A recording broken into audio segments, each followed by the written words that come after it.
Assalamualaikum warahmatullahi wabarakatuh. Nama Nurul Nabila binti Mak Sahar, nombor matrik 072570. Saya ingin menerangkan tentang 4 tahap orang mengenal Allah. Kita pergi kepada pengenalan. Mengenali Allah Subhanahu Wa Taala merupakan ilmu tauhid yang mana mempelajarinya harus didahulukan daripada ilmu lain. Contohnya ilmu fiqh, tasawuf, hadis dan sebagainya. Rasulullah menyatakan bahawa ibadah yang paling utama secara mutlak adalah beriman kepada Allah dan Rasulnya. Rasulullah bersabda, "Afdalul imanu billahi wa rasulih." Perbuatan yang paling utama adalah beriman kepada Allah dan Rasulnya, daripada hadis riwayat Al-Bukhari. Seseorang yang meyakini bahawa Allah ada, yang adanya tidak sama dengan adanya makhluk, maka ini adalah keimanan yang benar. Mengenal Allah juga akan menjadikan diri taat kepada perintah Allah serta dapat menghindarkan daripada perbuatan syirik.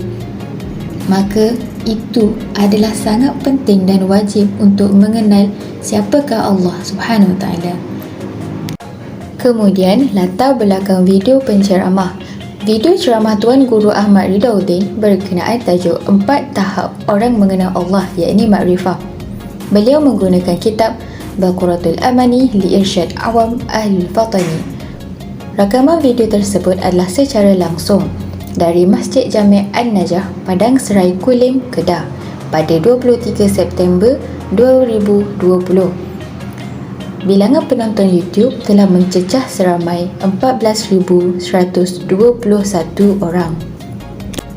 Latar belakang penceramah adalah Tuan Guru Ahmad Ridauddin adalah salah seorang Tuan Guru di Baling, Kedah.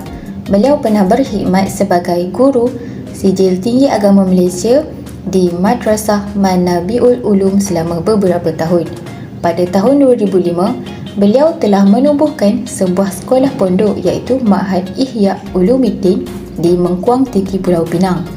Ayahanda beliau, Tuan Guru Haji Abdul Wahab Hassan atau lebih dikenali sebagai Ustaz Awang Lanai, merupakan seorang ulama dan tokoh politik di kawasan Baling, Kedah.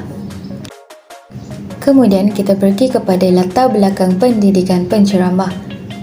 Beliau telah mendapat pendidikan awal bermula di Sekolah Rendah Kebangsaan Penanti dan Madrasah Manabiul Ulum Pondok Penanti selama 8 tahun, yakni Syahadah Thanawi.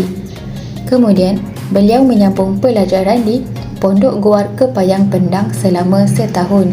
Kemudian, beliau telah menyambung pembelajaran beliau di Madrasah Al-Ma'mawiyah selama 7 tahun dan kemudian beliau menyambung di Syria selama 3 tahun secara talaki di sekitar Damsyik. Kandungan video ceramah Tuan Guru Ahmad Ridauddin mengatakan siapakah Allah? Allah ni adalah Tuhan yang menerangkan hati-hati kekasihnya. Siapa pula kekasihnya? Mereka adalah yang mengikuti Rasulullah sallallahu alaihi wasallam, kerana sesiapa yang mengikuti Rasulullah maka dia akan mengikuti Allah. Tuhan menerangkan hati kekasihnya yang mengikut Rasulullah sallallahu alaihi wasallam. Jadi kalau kita nak meraih cinta Allah, kita juga kena raih cinta Rasulullah, kerana Rasulullah adalah kekasih Allah. Mutaba'ah adalah salah satu cara untuk kita meraih kasih Rasulullah sallallahu alaihi wasallam. Yang dimaksudkan dengan mutaba'ah adalah pengikutan dan pengawasan. Mutaba'ah dalam perbahasan ini terbahagi kepada dua, iaitu mutaba'ah zahir dan mutaba'ah batin. Mutaba'ah zahir adalah menjunjung perintah Rasulullah, yakni apa yang Rasulullah lakukan kita ikut dan apa yang Rasulullah tak lakukan kita tinggalkan. Kemudian mutaba'ah batin adalah mengikuti akhlak Rasulullah sallallahu alaihi wasallam, yakni secara ringkasnya dengan sifat-sifat mahmudah. Kemudian apa yang dimaksudkan dengan hati nurani? Hati nurani ni hati yang Allah menerangkannya ke dalam hati hamba-hambanya. Allah yang menerangkan hati-hati kekasihnya dengan nur iman. Iman ini diserupakan dengan nur. Maksud perkataan nur adalah menerangkan kita daripada kegelapan zahir seperti siang. Maksud perkataan iman pula adalah menerangkan kita daripada kegelapan batin seperti kufur dan kemaksiatan. Kemudian kita pergi pula kepada istilah pada perkataan hati. Istilah pada perkataan hati mempunyai 5 istilah.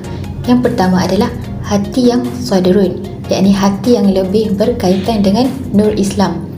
Dan yang kedua adalah hati yang qulubun, yakni tempat terbitnya cahaya iman. Yang ketiga adalah hati yang fuadun, tempat terbitnya makrifah. Yang keempat adalah hati yang albabun, yakni berkait dengan tauhid. Dan yang kelima adalah hati yang syarafun, yakni tempat terbitnya cinta. 4 tahap orang yang mengenal Allah Subhanahu Wa Taala. Ada 4 tahap kat sini. Tahap yang pertama adalah seseorang itu kufur di awal kehidupannya sehingga ke akhir hayatnya. Contohnya Abu Lahab dan Abu Jahal. Kemudian pada tahap kedua, di awal kehidupannya beliau merupakan seseorang yang beriman dan kemudiannya beliau kufur sehingga ke akhir hayat. Contohnya Barseso dan Bal'am bin Ba'urah. Barseso adalah mempunyai keramatnya yang boleh berjalan di atas angin ataupun terbang. Yang kedua adalah Bal'am bin Ba'urah yang hidup pada zaman Nabi Musa. Beliau dikatakan seorang ilmuwan yang apa saja diminta oleh dia pasti akan tercapai. Kemudian tahap ketiga adalah orang yang beriman dari awal hingga ke akhir hayatnya. Contohnya para ulama dan Nabi Muhammad sallallahu alaihi wasallam. Dan tahap yang terakhir adalah tahap yang keempat. Orang itu dulunya kufur dan kemudiannya dia beriman kepada Allah Subhanahu Wa Taala, iaitu sahabat Nabi sendiri yang mana dulunya kufur dan kemudian beriman dengan Nabi Muhammad sallallahu alaihi wasallam serta ajaran yang dibawa oleh Nabi Muhammad sallallahu alaihi wasallam. Kemudian kita pergi kepada martabat mengenal Allah. Ada 5 martabat mengenal Allah. Yang pertama adalah makrifah.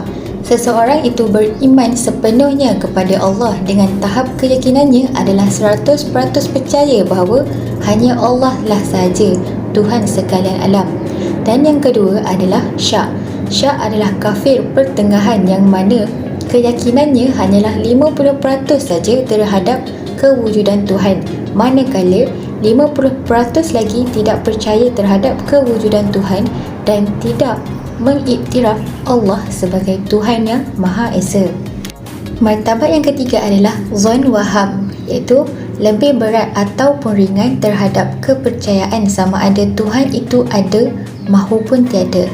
Yang keempat adalah mukhalid. Mukhalid adalah pegangan yang meyakini bahawa Allah 100% dan yakin, tapi mereka tidak mengetahui dalil tentang kewujudan Allah kerana hanya mengikuti orang lain. Martabat yang terakhir adalah jahil, iaitu seseorang yang tidak mempunyai pengetahuan walaupun sedikit tentang ketuhanan mahupun dalil. Ada 2 jenis jahil. Yang pertama adalah jahil basit dan yang kedua adalah jahil murakkab. Jahil basit adalah seseorang itu tidak tahu dan mengakui bahawa dirinya itu tak mengetahui tentang sesuatu itu. Manakala jahil murakkab adalah seseorang yang tak mempunyai ilmu tentang sesuatu namun enggan mengakui dirinya itu tak tahu. Ulasannya adalah di dalam video ini juga dinyatakan 4 tahap orang yang mengenal Allah, iaitu yang pertamanya adalah seseorang itu kufur di awal kehidupannya sehingga ke akhir hayatnya. Seterusnya, tahap kedua iaitu di mana seseorang itu di awal kehidupannya beliau merupakan seseorang yang beriman dan kemudiannya kufur sehingga ke akhir hayat. Tahap yang ketiga pula ialah orang yang beriman dari awal hingga ke akhir hayatnya. Akhir sekali, tahap keempat iaitu orang yang dulunya kufur dan kemudiannya dia beriman kepada Allah Subhanahu Wa Taala. Terdapat beberapa tahap mengenal martabat Allah. Antaranya ialah makrifah, iaitu keyakinan sepenuhnya dan mengetahui dalil tentang kewujudan Allah.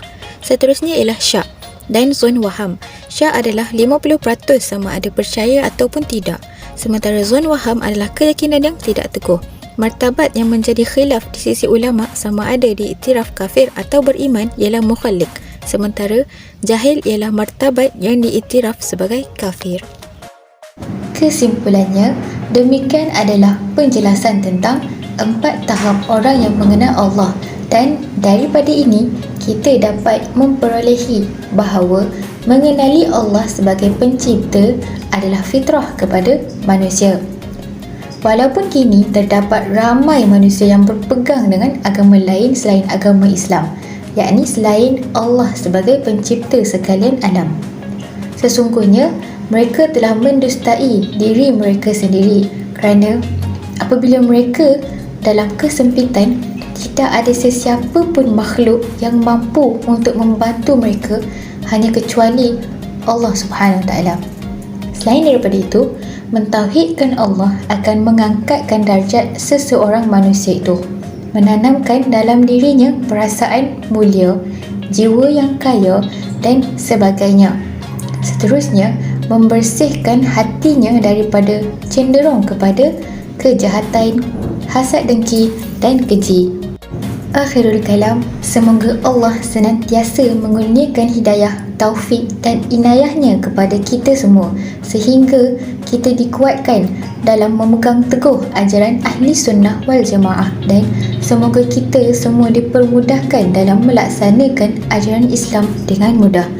Sekian daripada saya. Terima kasih.